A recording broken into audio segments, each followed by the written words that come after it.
Uniform यो खास गरिकन निलो भन्दा पनि यो कालै भन्छु। यो कालो वर्दी चाहिँ यो त्यो धान गोदामको पाले ले लाउने भन्दा अलि राम्रो होस् भन्ने कुरा हो।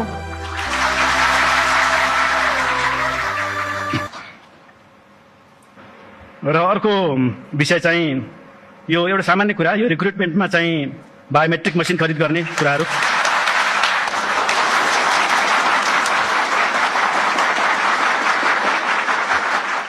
बाहिरको विदेशको हेर्दाखेरि तपाईँले प्रहरीको लुगा हेर्दाखेरि ओहो अहिले नै क्रिमिनललाई पक्रिन्छ कि क्या हो भन्ने टाइपको लुगा हुन्छ।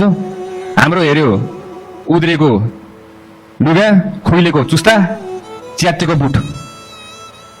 We are going to change this, we will be changing this. यसलाई पनि परिवर्तन गर्छौँ हामीले।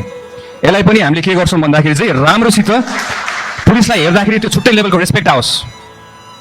एसटिएफको पनि मैले हेरिरहेको छु, तपाईँको नर्मल जस्तो देखिरहेको छु मैले। त्यहाँ मेरो अगाडि हिँड्ने टिमहरू पनि अलि हेर्दाखेरि पनि हेरोस्, देखोस् न तपाईँको ओहो एसटिएफ खतरा पुलिसहरू रहेछ। उहाँहरू त फुल्ली ट्रेन्ड, इक्विप्ड।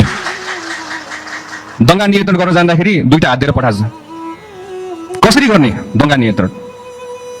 तर 2टा हातले आन्दोलन रोक्न सकिँदैन हजुर।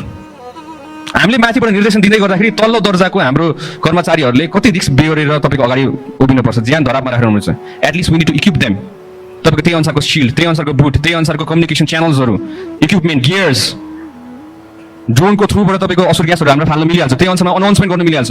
This is called modern policing. So will be modernising police in Nepal from now on.